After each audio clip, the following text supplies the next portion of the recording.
네, 북한이 총 6차례의 시도 끝에 무수단 미사일 발사에 성공했다고 주장했습니다. 이에 우리 군을 비롯한 주변국들의 대응도 빨라지고 있습니다. 문관현 연합뉴스 남북관계 팀장과 함께 관련 내용을 자세히 짚어보겠습니다. 안녕하십니까? 네, 안녕하세요. 안녕하십니까? 네, 지난 수요일이었죠. 22일에 북한이 무수단 미사일을 발사하고 또 성공했다고 주장을 했는데요. 올해만 벌써 6번째 시도를 한 걸로 보이는데 먼저 그동안 있었던 북한의 무수단 미사일 발사 일지를 좀 간략히 정리해 주시죠. 네, 그 김정은 노동당 위원장이 이제 3월 15일 날 그 빠른 시일 안에 핵탄두 폭발 시험 그리고 핵탄두 탑재가 가능한 탄도 로켓 시험 발사를 단행하라 이렇게 지시를 했었습니다. 네. 딱 한 달 만인 4월 15일 그러니까 이제 태양절 아침이 되는데요.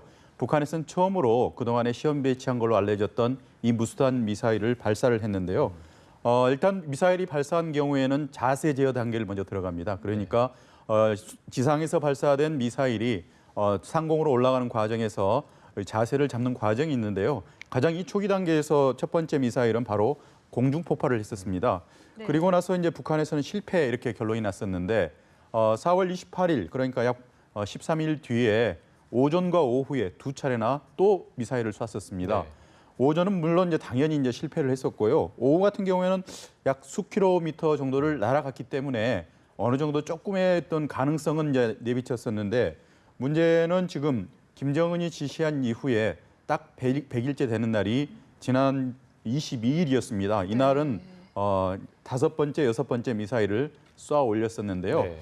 첫 번째 쏘아 올린 그러니까 다섯 번째 쏘아 올린 그 미사일 같은 경우에는 150km 정도를 날아갔습니다. 그리고 마지막 쏘아 올린 이 여섯 번째 미사일이 400km를 날아갔는데 네. 이 수평거리 상으로는 400km이지만 일단 대기권 밖으로 올라갔다가 1000km 수직 상승한 이후에 400km를 떨어졌기 때문에 굉장히 이 자체 기술도 고난도의 기술이다 이렇게 보고 있습니다. 네. 그렇기 때문에 이제 우리 정부에서는 끝까지 성공이란 말을 지금 굉장히 인색하게 평가를 하고 있지만 북한 스스로는 지금 성공했다. 그리고 이제 미국의 그 군사 전문가들도 이번 그 북한의 무수단 미사일 발사를 종합적으로 볼 때는 부분적으로는 이제 성공했다는 평가가 계속 나오고 있는 것입니다. 네. 말씀하신 것처럼 북한 매체는 성공을 강조를 하고 있고요. 온 나라가 경축 분위기다 이렇게까지 전했는데 보도 내용을 일단 먼저 함께 보시겠습니다.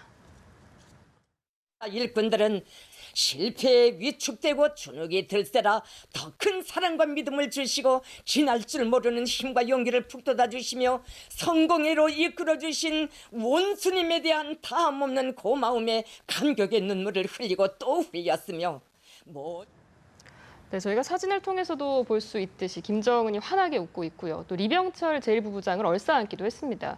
북한이 이렇게까지 무수단 미사일 개발에 열을 올리는 이유 어떻게 볼 수 있을까요?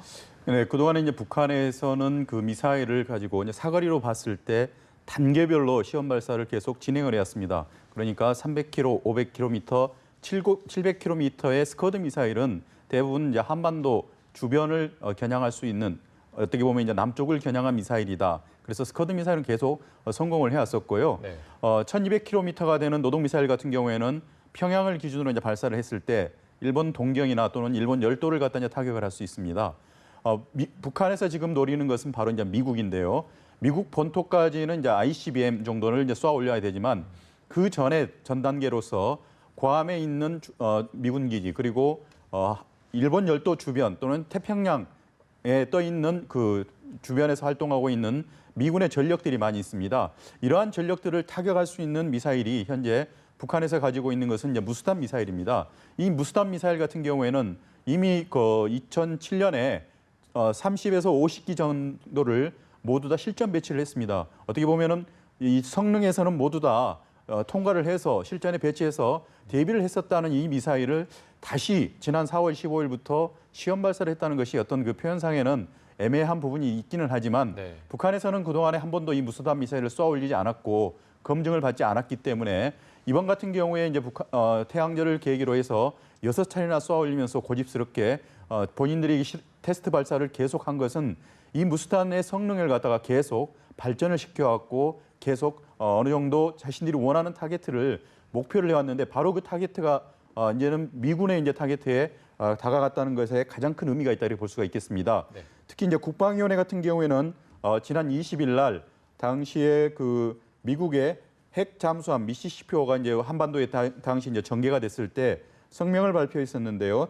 당시 이제 그 북한 군대 같으면은 괌의 앤더슨 기지에 있는 그 폭격기 B-52H 같은 이 전략 폭격기가 괌 앤더슨 공항과 그리고 핵 동력 잠수함 이러한 것들이 있는 해상 침략 기지들을 얼마든지 자신들의 사정권 안에 조준권 안에 이제는 넣었기 때문에 자신이 있다 이런 식의 성명을 당시에 발표를 했었습니다. 네. 다시 말씀드리면 이제 미국이 자신들을 공격하려고 할 때 그 전략적 거점이 될 수 있는 괌 기지를 본인들의 이제 무수단 미사일로 언제든지 공격할 수 있다는 그러한 그 위력을 객관적으로 보여줬다는 데 큰 의미가 있는 것 같습니다. 그렇기 때문에 이제는 그 김정은 노동당 위원장 그리고 많은 그 북한의 관계자들은 미국에 대해서는 어떠한 형태든지 미국이 재래식 무기를 들고 전쟁을 걸어오든지 또는 이제 핵무기를 가지고 걸어오든지 이제는 스스로가 보호할 수 있고 공격할 수 있는 그러한 힘을 갖췄다는 데 큰 의미를 두고 있기 때문에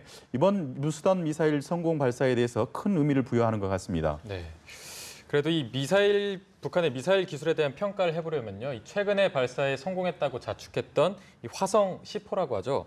화성 10호가 아까 말씀하신 대로 400km 비행이라고 했는데 수직으로는 1000km 이상이라고 했잖아요. 그것만 봐도 기술적으로 상당한 진전이 있었던 걸로 보이는데 북한의 이 미사일 기술력 어디까지 진전됐다고 보십니까?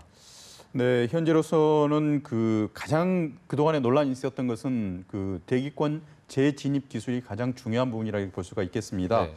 일단 그 북한에서는 그동안에 수차례 장거리 로켓까지도 발사를 했지만 실질적으로 이제 100km 상공부터 우리가 대기권이라고 할 수 있는데요. 이 대기권을 나갔다가 다시 들어오는 이 재진입 리엔트리 기술에 대해서는 한 번도 성공을 한 적이 없었습니다. 하지만 이번에 그 무수단 미사일을 쏘아 올리는 과정에서 고각도 방향으로 그러니까 수평 거리로 이제 쏘아 올리면은 물론 거리가 본인들이 이제 원하는 대로 뭐 3,000km에서 4,000km 거리에 있는 목표물을 타격을 할 수 있는데요. 네. 이번 같은 경우에는 이러한 능력을 충분히 갖추고 있는데도 불구하고 발사 각도를 수직으로 많이 세워놨기 때문에 실질적으로 수평상 이동 거리는 400km밖에 안 되지만 가장 높은 거리 그러니까 1,400m 높이까지 이 미사일이 올라갔다가 다시 내려오는 과정에서 대기권 진입에 성공했다는 데 큰 의미를 부여하고 있습니다. 네. 특히 그 대기권 진입하는 과정에서는 7,000도 이상의 열을 견뎌야 하고 그리고 또 균형을 잡는 데 있어서 웬만한 그 미사일 같은 경우에는 견디기가 되게 힘듭니다. 그래서 원형이 보존이 되지 않는 경우가 많은데 이번 같은 경우는 이러한 그 성능을 객관적으로 충분히 본인들이 원하는 대로 테스트 결과를 가졌다는 것이 북한의 주장입니다. 그렇기 때문에 지금 현재 북한의 이러한 미사일 기술력 같은 경우에는 이번에 재진입 기술에 대한 그 기술력 확보가 가장 큰 의미가 있다 이렇게 보고 있습니다. 네, 또 이 발사체를 쏘아 올린 시기를 봤더니요. 아까 말씀드렸다시피 지난 수요일이었는데 이때가 이 중국에서 동북아 협력 대화가 열리던 시기였거든요. 우연히 날짜가 겹친 건지 아니면 어떤 메시지를 담고 이때 발사를 한 건지 좀 궁금합니다. 네, 현재는 그 2008년 이후에 육자 회담 자체가 열리지 않고 있습니다. 그렇기 때문에 이 육자 회담의 어떤 효용성 문제에 대해서 많은 의문이 지금 제기가 되고 있고요. 아울러서 어떤 그 육자 회담을 개최하기 위한 국제사회, 특히 한국과 미국, 일본의 이러한 노력에 대해서 굉장히 피로감을 많이 호소하는 분들이 많이 있습니다. 이러한 육자 회담 자체가 개최가 되지 않는다 하더라도 육자 회담에 각국의 이제 수석 대표 또는 이제 차석 대표들이 모여서 한반도 비핵화 문제나 또는 육자 회담에서 논의할 수 있는 여러 가지 국제적인 이슈들에 대해서 얘기를 할 수 있는 그러한 미니 육자 회담이라고 할 수 있는 게 이제 베이징에서 열렸습니다. 네. 이 자리에는 그 우리 외교부에서는 김건 북핵 외교 기획단장이 참석을 했었고요. 네. 미국에서는 이제 필리핀 대사로 내정이 된 상태이지만 현재 아직 부임을 하지 않은 성킴 미 국무부 대북정책 특별대표 그리고 일본에서는 새로 이제 육자회담 대표가 된 가나스기 겐지 신임 아시아 대양주 국장 등이 네. 참석을 했습니다. 북한에서는 최선희 국장이 이제 참석을 해서 어떻게 보면은 그 육자 회담을 둘러싸고 각국의 대표, 각국 나라의 이해관계를 대표할 수 있는, 발표할 수 있는 모든 사람들이 모여있기 때문에 실질적인 육자회담이 되지 않을까 이렇게 생각을 했고요. 네. 이 자리에서는 여러 가지 그럼 회담 진행의 문제에 대해서 특히 이제 중국 측의 육자회담 대표인 우다웨이 당시의 한반도 사무 특별 대표가 이 한반도 문제에 대해서 좀 거론을 했었습니다. 특히 이 과정에서는 그 한반도가 여전히 어떤 전쟁 상태에 놓여 있다. 이런 그 지적을 하고요.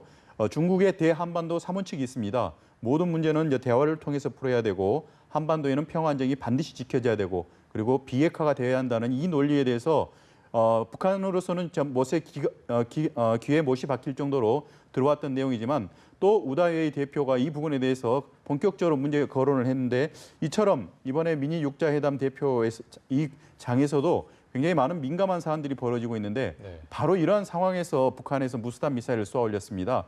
그렇기 때문에 이 자리에 있던 성킴 미국 대표뿐만이 아니라 각국에서는 굉장히 좀 놀랐고 이러한 부분에 대해서 특히 한미일은 한 목소리로 북한의 미사일 도발에 대해서 규탄을 했었는데요.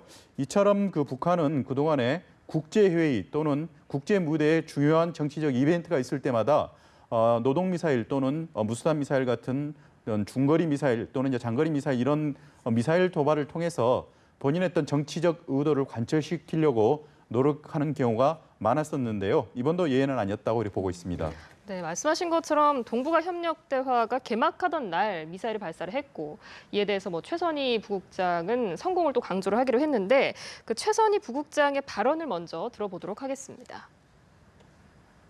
싶어 이것은 우리의 그 운반 수단이 명백히 이제는 성공했다는 것이기 때문에 우리로서는 대단히 기쁘고 이제는 우리가 미국이 어떤 핵 전쟁을 강요해도 우리가 당당히 상대해 줄 수 있다는 것이기 때문에. 앞서 문 기자가 언급을 했던 대로 최 부국장의 발언에서 어떤 자신감을 좀 읽을 수 있는 것 같습니다. 또 이 동북아 협력 대화를 미니 육자회담이다 이렇게 말씀을 하셨는데 최 부국장이 육자회담은 죽었다라는 식으로 이야기를 했다 이런 보도도 나오고 있거든요. 어떤 의미로 해석할 수 있을까요? 네, 제2차 북핵위기가 터진 게 이제 2002년도 10월부터 이러한 북한의 핵 도발에 대해서 국제사회에서는 북한의 이제 비핵화를 해결하기 위해서 육자회담을 2003년도에 이제 가동을 시켰습니다. 그렇기 때문에 북한까지 포함해서 6개 나라 대표들이 북한의 핵 개발을 저지를 하기 위해서 노력을 해왔던 것이 바로 육자회담인데 네. 최선희 부국장의 주장은 이 북한의 핵 개발 자체를 막는 거는 이미 북한이 핵 보유를 선언해버린 이상 완료가 됐다는 뜻이거든요. 네. 그렇기 때문에 중간에 북한의 핵 개발을 막기 위한 또는 그런 노력을 하는 육자회담 자체는 의미가 없다는 것이 최선희 부국장의 발언의 요지라 이렇게 볼 수가 있겠습니다. 네. 북한 같은 경우에는 2013년도에 당시에 이제 3차 핵실험을 했었는데요. 그때도 이 육자회담은 소멸이 됐다고 공식적으로 발표를 한 적이 한 번 있습니다. 이번 같은 경우도 역시 그 입장이 변동이 없는 걸 알 수 있고 그 이후에 이제 북한 같은 경우에는 일단 그 육자회담에 대해서 전혀 의미를 부여하지 않고 있고 이에 대해서 특히 이제 중국과 이런 부분에서 결이 다른 걸로 이제 볼 수가 있겠습니다. 그렇기 때문에 과거에 육자회담에 참석했던 나라 가운데 한미일 간에 이런 하나의 구도가 나오고요.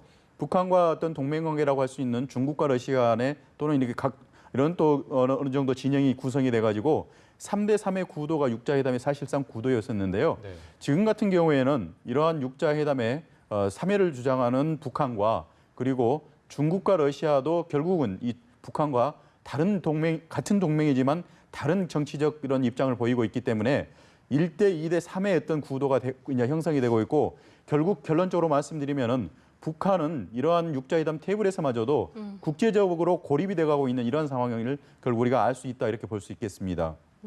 이 육자회담의 동력이 더욱더 고갈되고 있는 상황인 것 같습니다. 이처럼 북한이 대화보다는 미사일 개발에 열을 올리고 있는데 38로스에서는 2020년까지 대륙간 탄도미사일 기술을 개발해서 실전 배치할 수 있다 이런 가능성까지 제기가 됐거든요. 북한이 무수단 미사일뿐 아니라 이렇게 ICBM 개발까지 열을 올리게 된다면 우리로서는 대응책이 필요할 텐데 군 당국에서는 현재 갖고 있는 팩3 미사일로는 좀 요격하는 데 제한이 있을 것이다. 이런 이야기가 나와서 다시 한번 좀 사드 논의에 불이 붙는 건 아닌지 어떻게 전망하십니까? 네, 맞습니다. 지금 가장 두려웠게 우리가 이제 지목을 해야 될 부분은 이번에 무수단 미사일 발사가 성공을 했다고 예. 최종적으로 이제 결론이 났을 경우에 예. 이 무수단 미사일에 들어가는 엔진 자체가 예. 북한이 가지고 있는 ICBM KN-08의 엔진과 똑같습니다. 그렇기 때문에 그러한 그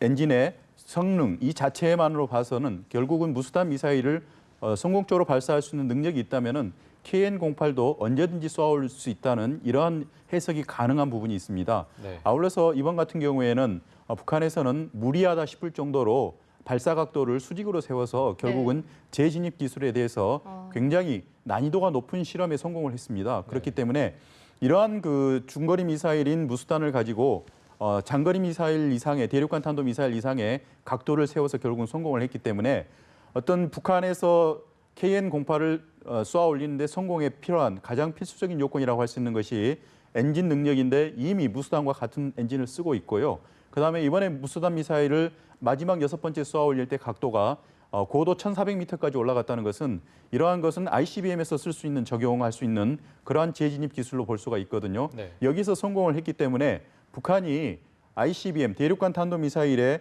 이러한 기술력을 이제는 응용하는 데는 시간의 문제일 뿐이고 이에 관련해서 미국의 에어로스페이스의 이제 존 실링 연구원 같은 경우가 북한에서 이러한 ICBM을 확보하는 데 있어서 약 2020년도면은 충분히 확보할 수 있다 이렇게 얘기를 하고 있습니다.